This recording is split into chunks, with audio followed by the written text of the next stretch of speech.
ನಮಸ್ಕಾರ ಸ್ನೇಹಿತರೆ. ಇವತ್ತಿನ ವಿಡಿಯೋವನ್ನ ಒಂದು ಪ್ರಶ್ನೆಯೊಂದಿಗೆ ಆರಂಭ ಮಾಡೋಣ.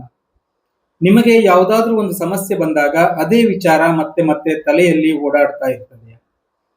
ನಾನು ಹೀಗೆ ಮಾಡ್ಬೇಕಿತ್ತ, ಅಥವಾ ಅವರು ಹಾಗೆ ಯಾಕೆ ಹೇಳಿದ್ರು, ಮುಂದೇನಾಗುತ್ತೋ, ನಾನು ಇದನ್ನ ಹೇಗೆ ಸರಿಪಡಿಸಲಿ, ಒಂದೇ ವಿಚಾರ ಮತ್ತೆ ಮತ್ತೆ. ರಾತ್ರಿ ಮಲಗುವಾಗಲೂ ಅದೇ ಯೋಚನೆ, ಬೆಳಿಗ್ಗೆ ಎದ್ದಾಗಲೂ ಅದೇ ಯೋಚನೆ. ಆದ್ರೆ ಒಂದು ಸಣ್ಣ ಅಭ್ಯಾಸ ನಿಮ್ಮ ಮನಸ್ಸಿನ ಈ ಗೊಂದಲವನ್ನ ಕಡಿಮೆ ಮಾಡಲು ಸಹಾಯ ಮಾಡಬಹುದು. ಅದೇ ಬರಹ ಅಥವಾ ಜರ್ನಲಿಂಗ್. ಸೇವರ್ಸ್ ಅಭ್ಯಾಸದ ಕೊನೆಯ ಹಂತ ಸ್ಕ್ರೈಬಿಂಗ್. ಅಂದ್ರೆ ನಿಮ್ಮ ಮನಸ್ಸಿನಲ್ಲಿರುವಂತಹ ವಿಚಾರಗಳು, ಭಾವನೆಗಳು, ಸಮಸ್ಯೆಗಳು ಮತ್ತು ಗುರಿಗಳನ್ನ ಕಾಗದದ ಮೇಲೆ ಬರೆಯುವಂತಹದ್ದು. ಆದ್ರೆ ಇದು ಕೇವಲ ಯಾವುದೋ ಬರವಣಿಗೆ ಅಷ್ಟೇ ಅಲ್ಲ. ಇದರ ಹಿಂದೆ ನಿಖರವಾದಂತಹ ನರವಿಜ್ಞಾನ ಮತ್ತು ಮನೋವಿಜ್ಞಾನದ ಆಳವಾದಂತಹ ಹಿನ್ನೆಲೆ ಇದೆ. ಮೊದಲನೆಯದು ಕಾಗ್ನಿಟಿವ್ ಲೋಡ್ ಥಿಯರಿ, ಅಂದ್ರೆ ಮನಸ್ಸಿನ ಭಾರ ಇಳಿಸುವಂತಹ ಕಲೆ. ನಮ್ಮ ಮೆದುಳಿನ ಕೆಲಸ ಮಾಡುವ ಸಾಮರ್ಥ್ಯಕ್ಕೆ ಒಂದು ಮಿತಿ ಇದೆ. ನಾವು ಯಾವುದಾದ್ರೂ ಸಮಸ್ಯೆ ಅಥವಾ ಚಿಂತೆಯಲ್ಲಿ ಸಿಲುಕಿದಾಗ ಮೆದುಳು ಆ ಸಮಸ್ಯೆಯನ್ನ ಬಗೆಹರಿಸುವುದರ ಜೊತೆಗೆ ಅದನ್ನ ನೆನಪಿನಲ್ಲಿಟ್ಟುಕೊಳ್ಳಲು ಮತ್ತು ಅದರ ಪರಿಣಾಮಗಳ ಬಗ್ಗೆ ನಿರಂತರವಾಗಿ ಯೋಚಿಸಲು ತನ್ನ ಹೆಚ್ಚಿನ ಶಕ್ತಿಯನ್ನ ಬಳಸ್ತದೆ. ಇದನ್ನೇ ಕಾಗ್ನಿಟಿವ್ ಲೋಡ್ ಅಂತಾರೆ. ವಿಜ್ಞಾನ ಹೇಳುವುದೇನೆಂದ್ರೆ, ನೀವು ಆ ಆಲೋಚನೆಗಳನ್ನ ಕಾಗದದ ಮೇಲೆ ಬರೆದಾಗ ಮೆದುಳು ಆ ಮಾಹಿತಿಯನ್ನ ಹೊರಗಿನ ಜಗತ್ತಿಗೆ ವರ್ಗಾಯಿಸ್ತದೆ. ಆಗ ಮೆದುಳಿನ ಮೇಲಿನ ಭಾರ ತಗ್ತದೆ. ತಲೆಯಲ್ಲಿ ಗೊಂದಲಮಯವಾಗಿ ತಿರುಗ್ತಾ ಇದ್ದಂತಹ ವಿಷಯಗಳು ಕಾಗದದ ಮೇಲೆ ಅಕ್ಷರಗಳ ರೂಪ ತಾಳಿದಾಗ ಮೆದುಳಿಗೆ ಅದಕ್ಕೊಂದು ಪರಿಹಾರ ಹುಡುಕುವುದು ಸುಲಭ ಆಗ್ತದೆ. ಅದಕ್ಕಾಗಿಯೇ ಕೆಲವೊಮ್ಮೆ ನನ್ನ ಸಮಸ್ಯೆ ತುಂಬಾ ದೊಡ್ಡದು ಅನ್ನಿಸುವುದಕ್ಕಿಂತ ಸರಿ, ಸಮಸ್ಯೆ ಇದು, ಇದಕ್ಕೆ ನಾನು ಈ ಪರಿಹಾರ ಮಾಡಬಹುದು ಎನ್ನುವಂತಹ ಸ್ಪಷ್ಟತೆ ಸಿಗ್ತದೆ. ಎರಡನೆಯದು ಎಫೆಕ್ಟ್ ಲೇಬಲಿಂಗ್, ಅಂದ್ರೆ ಭಾವನೆಗಳಿಗೆ ಸರಿಯಾದಂತಹ ಹೆಸರನ್ನು ಕೊಡುವಂಥದ್ದು. ಇದು ಮನೋವಿಜ್ಞಾನದಲ್ಲಿ ಬಹಳ ಪ್ರಮುಖವಾದಂತಹ ಸಂಶೋಧನೆ. ಎಫೆಕ್ಟ್ ಲೇಬಲಿಂಗ್ ಅಂದ್ರೆ ನಮ್ಮ ಭಾವನೆಗಳಿಗೆ ಅಥವಾ ಅನುಭವಗಳಿಗೆ ಸರಿಯಾದಂತಹ ಪದಗಳನ್ನು ನೀಡುವಂಥದ್ದು. ಉದಾಹರಣೆಗೆ, ನನಗೆ ತುಂಬಾ ಬೇಸರ ಇದೆ ಅನ್ನೋದಕ್ಕಿಂತ ನಾನು ಮಾಡಿದಂತಹ ಕೆಲಸದಲ್ಲಿ ಸೋತಿದ್ದೇನೆ ಎಂಬ ಭಯ ನನಗಿದೆ, ಅಥವಾ ನನಗೆ ಕೋಪ ಬಂದಿದೆ ಯಾಕಂದ್ರೆ ನನ್ನ ಮಾತಿಗೆ ಅಲ್ಲಿ ಬೆಲೆ ಸಿಗಲಿಲ್ಲ ಅಂತ ಸ್ಪಷ್ಟವಾಗಿ ಬರೆಯುವಂಥದ್ದು. ವಿಜ್ಞಾನ ಹೇಳುವುದೇನೆಂದ್ರೆ, ನಮಗೆ ಭಯ, ಕೋಪ ಅಥವಾ ಆತಂಕ ಆದಾಗ ನಮ್ಮ ಮೆದುಳಿನಲ್ಲಿರುವ ಅಮಿಗ್ಡಾಲಾ ಎನ್ನುವಂತಹ ಭಾಗ ಹೆಚ್ಚು ಸಕ್ರಿಯಗೊಂಡು ಭಾವನೆಗಳನ್ನು ಉಂಟು ಮಾಡ್ತದೆ. ಆದ್ರೆ ನೀವು ಆ ಭಯ ಅಥವಾ ಕೋಪವನ್ನ ಅಕ್ಷರಗಳಲ್ಲಿ ಬರೆದು ವಿವರಿಸಿದಾಗ ಮೆದುಳಿನ ಮುಂಭಾಗದಲ್ಲಿರುವಂತಹ ಪ್ರೀ ಫ್ರಂಟಲ್ ಕಾರ್ಟೆಕ್ಸ್ ಎಚ್ಚೆತ್ತುಕೊಳ್ತದೆ. ಇದು ತಾರ್ಕಿಕವಾಗಿ ಯೋಚಿಸುವಂತಹ ಒಂದು ಭಾಗ. ಬರೆಯುವುದರಿಂದ ಅಮಿಗ್ಡಾಲಾದ ಅತಿ ಚಿಂತನೆ ತಗ್ತದೆ ಮತ್ತು ಭಾವನೆಗಳ ಮೇಲೆ ನಮಗೆ ನಿಯಂತ್ರಣ ಸಿಗ್ತದೆ. ಭಾವನೆಯೊಳಗೆ ಮುಳುಗಿ ಹೋಗುವುದಕ್ಕಿಂತ ಅದನ್ನ ಹೊರಗಿನಿಂದ ನೋಡುವ ಶಕ್ತಿ ನಮಗೆ ಸಿಗ್ತದೆ. ಮೂರನೆಯದು ಕಾಂಕ್ರೀಟ್ ಪ್ರಾಬ್ಲಮ್ ಸಾಲ್ವಿಂಗ್, ಅಂದ್ರೆ ಸಮಸ್ಯೆ ದೊಡ್ಡದಲ್ಲ, ಅದಕ್ಕೊಂದು ದಾರಿ ಸಿಗ್ತದೆ ಅನ್ನುವಂಥದ್ದು. ಇದನ್ನ ಒಂದು ಉದಾಹರಣೆಯ ಮೂಲಕ ನೋಡೋಣ. ನಿಮ್ಮ ತಲೆಯಲ್ಲಿ ನನ್ನ ಭವಿಷ್ಯದ ಕಥೆ ಏನು ಎನ್ನುವಂತಹ ಆತಂಕ ಇರಬಹುದು.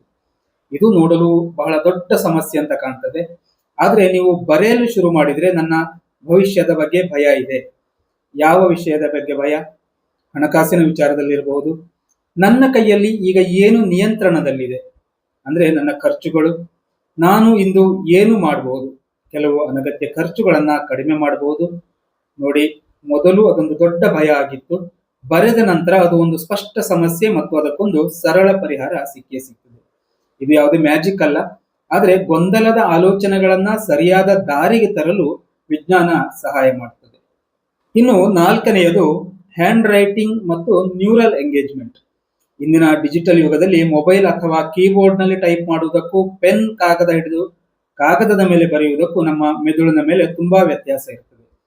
ವಿಜ್ಞಾನ ಹೇಳುವುದೇನೆಂದ್ರೆ, ಕೈಯಿಂದ ಬರೆಯುವಾಗ ನಮ್ಮ ಮೆದುಳಿನ ಅನೇಕ ಭಾಗಗಳು ಒಟ್ಟಿಗೆ ಕೆಲಸ ಮಾಡ್ತವೆ.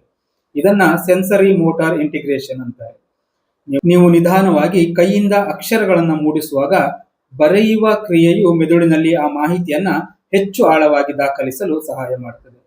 ಇದು ಆಲೋಚನೆಗಳನ್ನ ಸಂಘಟಿಸಲು ಮತ್ತು ಶಾಂತತೆಯನ್ನ ಕಾಪಾಡಿಕೊಳ್ಳಲು ಅತ್ಯಂತ ಪರಿಣಾಮಕಾರಿಯಾದಂತಹ ವಿಧಾನ ಆಗಿದೆ. ಹಾಗಾದ್ರೆ ಇದನ್ನ ಮಾಡುವುದು ಹೇಗೆ? ಇದಕ್ಕೆ ಗಂಟೆಗಟ್ಟಲೆ ಕೂರಬೇಕಾಗಿಲ್ಲ, ಕೇವಲ 5 ನಿಮಿಷ ಸಾಕು. ಒಂದು ಸರಳವಾದಂತಹ ನೋಟ್ಬುಕ್ ತೆಗೆದುಕೊಳ್ಳಿ, ಹತ್ತಿರದಲ್ಲಿ ಮೊಬೈಲ್ ಬೇಡ, ಕೈಯಲ್ಲಿ ಪೆನ್ ಹಿಡಿದು ಈ 5 ಪ್ರಶ್ನೆಗಳಿಗೆ ಉತ್ತರ ಬರೀರಿ. ಮೊದಲನೆಯದು, ಈಗ ನನಗೆ ಹೇಗನ್ನಿಸ್ತಾ ಇದೆ? ಸಂತೋಷವೋ, ಕೋಪವೋ, ಗೊಂದಲವೋ ಅಥವಾ ಆತಂಕವೋ? ಎರಡನೆಯದು, ನನ್ನ ಮನಸ್ಸಿನಲ್ಲಿ ಈಗ ಯಾವ ಯೋಚನೆ ಮತ್ತೆ ಮತ್ತೆ ಬರ್ತಾ ಇದೆ? ಮೂರನೆಯದು, ಈ ಪರಿಸ್ಥಿತಿಯಲ್ಲಿ ನನ್ನ ನಿಯಂತ್ರಣದಲ್ಲಿ ಏನೆಲ್ಲ ಇದೆ? ನಾಲ್ಕನೆಯದು, ಇಂದು ನಾನು ತೆಗೆದುಕೊಳ್ಳಬಹುದಾದಂತಹ ಒಂದು ಸಣ್ಣ ಹೆಜ್ಜೆ ಏನು? ಐದನೆಯದು, ಇಂದು ನಾನು ಯಾವುದಕ್ಕಾಗಿ ಧನ್ಯವಾದಗಳನ್ನ ಹೇಳಬೇಕು. ಅದು ಒಳ್ಳೆಯ ಊಟನೇ ಇರ್ಬೋದು, ಒಬ್ಬ ಒಳ್ಳೆಯ ಸ್ನೇಹಿತನಿರ್ಬೋದು, ಅಥವಾ ಒಂದು ಶಾಂತವಾದಂತಹ ಕ್ಷಣವೇ ಕೂಡ ಇರಬಹುದು. ಇನ್ನು ಯಾವುದೇ ನಿರ್ದಿಷ್ಟ ಸಮಸ್ಯೆ ಇಲ್ಲದೆ ಸಾಮಾನ್ಯ ವಿಚಾರಗಳನ್ನ ಬರೀಲಿಕ್ಕೆ ನಿಮಗೆ ಆ ಕ್ಷಣದಲ್ಲಿ ಏನ್ ಅನ್ನಿಸ್ತದೆಯೋ ಅದನ್ನ ಹಾಗೆ ಬರೀಬಹುದು. ನಿಮ್ಮ ಇಂದಿನ ಹೊಸ ಆಲೋಚನೆಗಳು ಅಥವಾ ಸೃಜನಶೀಲ ವಿಚಾರಗಳು, ನಿಮ್ಮ ಮುಂದಿನ ಗುರಿಗಳು ಅಥವಾ ಮಾಡಬೇಕಾದಂತಹ ಕೆಲಸಗಳ ಪಟ್ಟಿ, ನಿಮ್ಮ ಜೀವನದ ಒಳ್ಳೆಯ ಅನುಭವಗಳು ಅಥವಾ ಕೃತಜ್ಞತಾ ಭಾವದ ಮಾತುಗಳು, ಅಥವಾ ನಿಮ್ಮ ಮನಸ್ಸಲ್ಲಿ ಬರುವಂತಹ ಯಾವುದೇ ಸಾಮಾನ್ಯ ವಿಚಾರಗಳು, ಕವನಗಳು, ದಿನಚರಿಯ ಮಾತುಗಳು, ಇವುಗಳನ್ನ ಬರೀಬಹುದು. ಒಂದು ಸಣ್ಣ ಕಿವಿ ಮಾತು, ನಿಮ್ಮ ಈ ಬರವಣಿಗೆ ತುಂಬಾ ಸುಂದರವಾಗಿರ್ಬೇಕು ಅಂತೇನೂ ಇಲ್ಲ.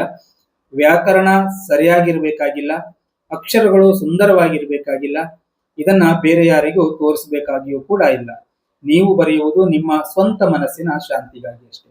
ಕೆಲವೊಮ್ಮೆ ಒಂದು ಸಾಲು ಬರೀಬಹುದು, ಕೆಲವೊಮ್ಮೆ ಒಂದು ಪುಟ ತುಂಬಬಹುದು. ಏನೂ ಬರೀಲಿಕ್ಕೆ ತೋಚದೇ ಇದ್ರೆ ಸುಮ್ಮನೆ ಹಾಗೆ ಕೂಡ ಇರಬಹುದು, ಅದು ಕೂಡ ತಪ್ಪೇನಲ್ಲ. ಇದು ಯಾರ ಜೊತೆಗೂ ಮಾಡುವಂತಹ ಸ್ಪರ್ಧೆಯಲ್ಲ, ಇದು ನಿಮ್ಮನ್ನ ನೀವು ತಿಳಿದುಕೊಳ್ಳುವಂತಹ ಮಾರ್ಗ.